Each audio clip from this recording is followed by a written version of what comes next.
Hello and welcome to Colred Plays Raid Shadow Legends. I am Colred. Thanks for joining me today. In today's video, I am going to be covering the affinity system. Now, affinities may seem like a relatively straightforward concept that maybe doesn't need a lot of explaining, but I think that you're going to find through this video that there's a lot that goes into it, more than you may expect. So whether you're a new player or a veteran player, understanding affinities and all of the effects that affinities have is key to getting the most out of your roster. You're going to be more effective in dungeons, in the arena, and in clan boss if you understand how affinities work in their entirety. I hope I've convinced you to stick around. Let's get started.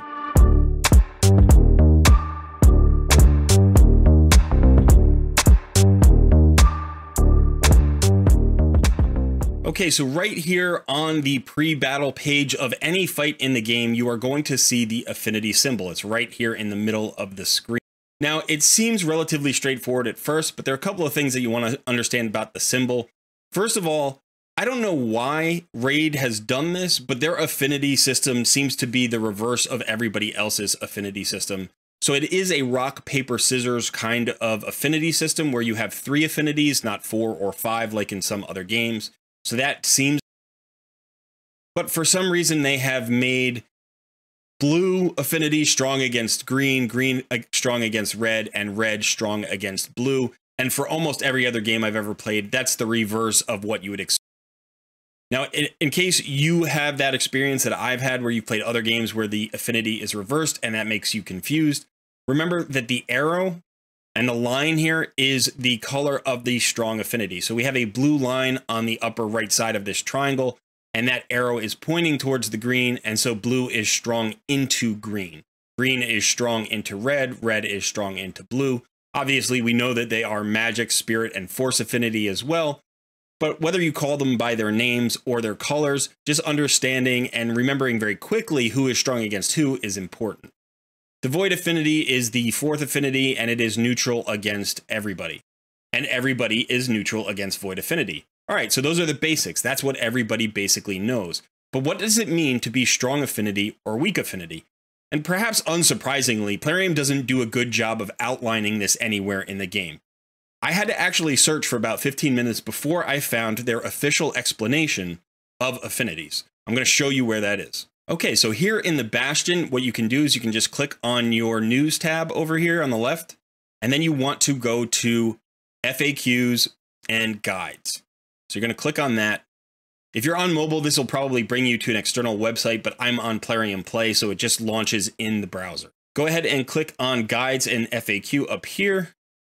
And then you can see on the right-hand side, there are general questions. There's nothing about affinities up just yet, but if you click on see all 19 articles, and then scroll down a bit, you will find this article, Affinity. What effects does it have on your champion's skills? So like I said, not the easiest thing to find. You think they would just have a nice little information icon on the actual triangle symbol in the game, but they decided not to do that. So we're just going to click on this article. And now here we have a relatively detailed description of all of the effects of the affinity. So the first thing that we get described here is what we just went over. We understand what this symbol means and who is strong against who. But now here it says, how does it work in a battle? So the first thing that it tells us is if the attacker has an affinity advantage, so anybody who is strong affinity has a 30% chance of a skill landing as a strong hit. Okay, so we know that weak hits are in the game. We talk about that a little bit. We'll get into weak hits in a little bit, but there are also strong hits. So that's important. We're going to have to get the definition of a strong hit in just a minute. And then you have an extra 15% chance of a skill landing as a critical hit. Now, this is something that gets forgotten, and this is really important. Remember that this is true both for your team and for the enemy team. So they have an extra 15% chance of landing a critical hit against you if you are weak affinity, and you have an extra 15% chance of landing a crit against them if you are strong affinity. This is going to impact the way we build our champions for certain fights. Now we can go ahead and look at the disadvantages. So if the attacker has an affinity disadvantage, damage is reduced by 20%. So this is just a 20% damage reduction. It comes off of the top of your damage numbers. So let's say you're in Clan Boss and your Nuker is weak affinity to the clan boss affinity on that particular rotation, that champion is going to do 20% less damage on every hit. And it doesn't matter if it's a regular hit, a critical hit, or a weak hit. It's just going to get 20% less damage. That's a huge number. Remember that we're also losing the chance to have the strong hit, right? So having a strong affinity nuker gives you a 30% chance of landing a strong hit. Here we have a damage reduction, and then we also have the second effect, a 35% chance of getting a weak hit. Now we're going to have to get a definition of that in just a minute. The third effect is you have a chance of a skill landing as a critical hit is reduced by 15%. So you also have a 15% reduced chance of a critical hit. So we're going to compound those. We're going to calculate those. And what we're going to find is that if you have a 35% chance of getting a weak hit and a reduced 15% chance of getting a critical hit, and a weak hit can never be a critical hit, the best you can do is have a 50% chance of a critical hit when you are weak affinity. And that is incredibly important. Now, this last thing is a little bit confusing. It says he won't be able to place a debuff on his opponent. That's not actually true. That's only true on weak hits. So now let's get the definition of weak hits, normal hits, and strong hits. So here are the three hit types. A weak hit decreases the damage by 30%, including all bonuses, and does not activate certain effects. In this case, it basically means does not activate any debuffs. You cannot debuff on a weak hit. It doesn't say that here. It really should, but that's extremely important. A normal hit is just a normal hit, so it does not offer any advantages or disadvantages. And then a strong hit deals an extra 30% damage. So if we take that 30% damage and we think about the fact that we have a 30% chance to land a strong hit when we are strong affinity, that means that being strong affinity against clan boss should average you about 9% extra damage over being neutral affinity. We're going to talk more about that in just a minute as well. Finally, we have a critical hit. So critical hit deals an extra load of damage to the critical damage stat. That is not worded correctly. So it deals extra damage, and that extra damage is equal to the crit damage stat plus your normal hit.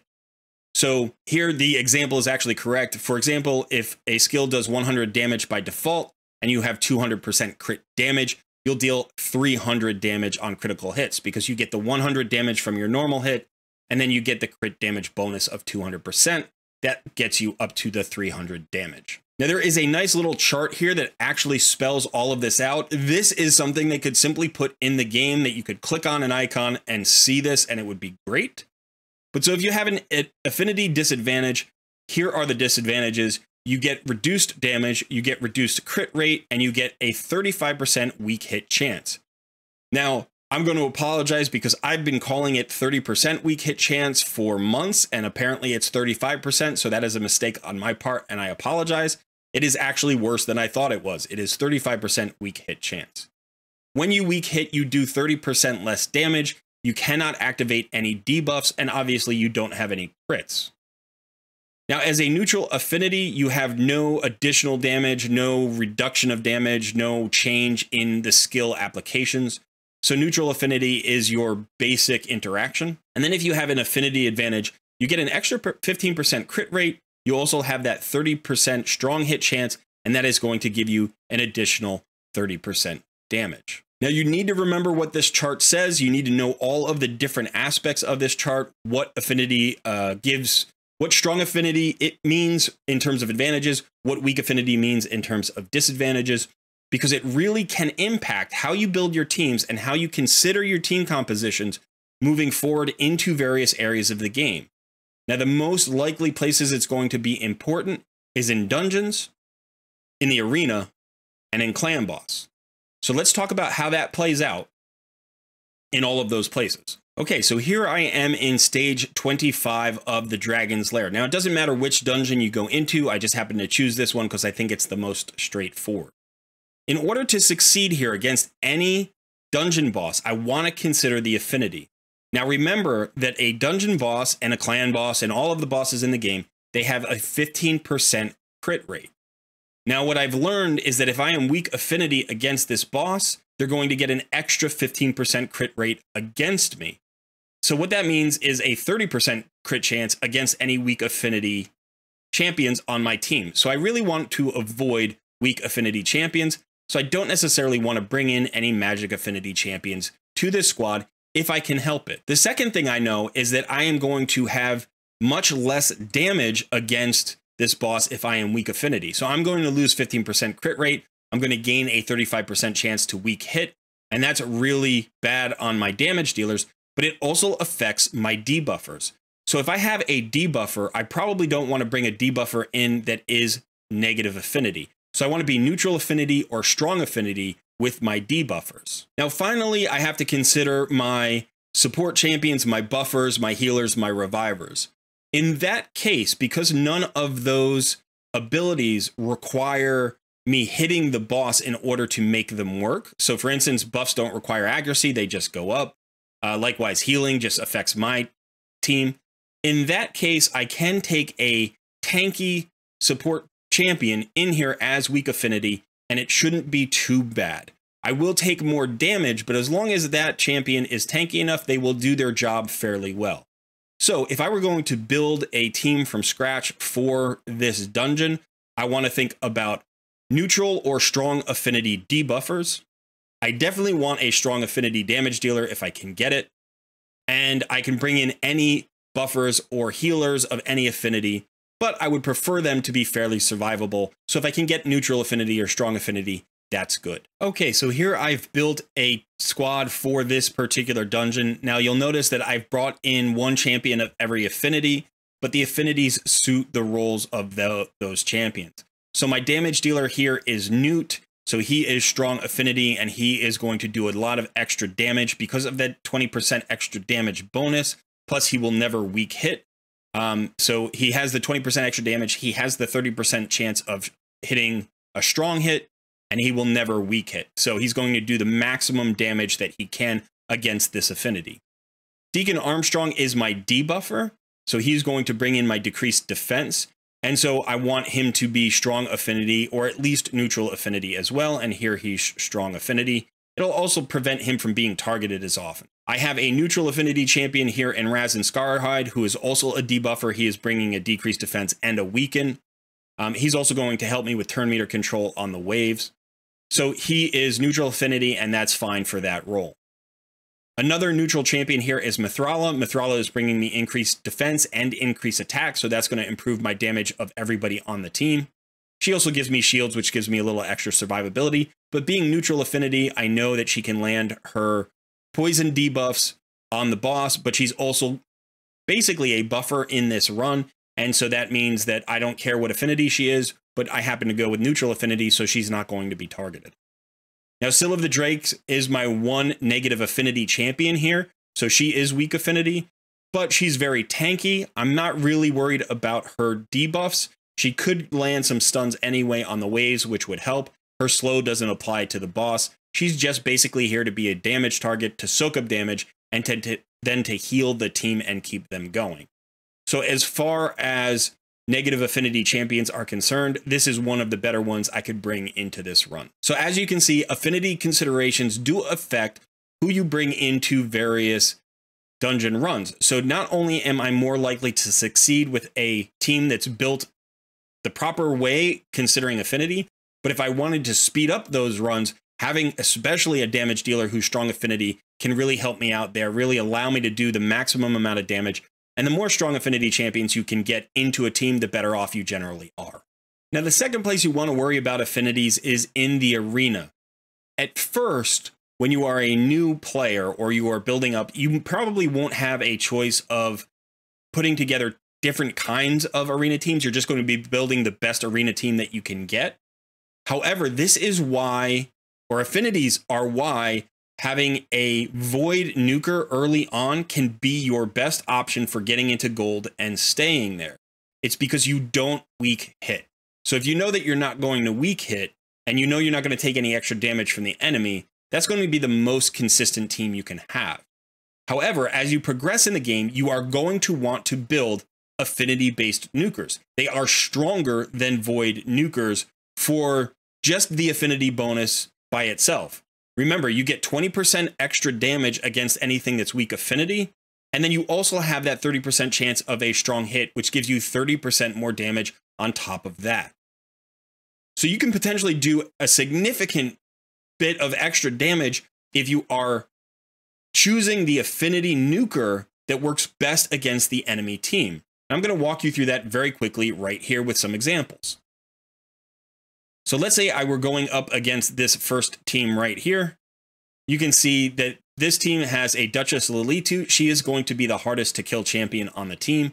And then I've got 2 Magic Affinity champions and a Void Affinity champion. Now, the Void Affinity champions don't affect my calculation in terms of affinity, but I want to make sure that I don't have weak champions or a weak nuker into this team. So the first thing that I don't want to do is I don't want to take a Spirit Affinity nuker. That's really important because Spirit Affinity is going to be neutral against Duchess Lilitu and against Genbo, but it's going to be weak against Scylla of the Drakes and Ninja. So an Affinity nuker here would be the worst choice. Now, a Force Affinity nuker could be good here because a Force Affinity nuker is strong against Scylla of the Drakes and Ninja. However, Duchess Lilitu is the most powerful and most dangerous champion on this team. She's going to keep the team alive. She's going to keep them running, and I'm going to need to kill her off in order to win this battle. So a better option than a Force Affinity nuker would actually be a Magic Affinity nuker.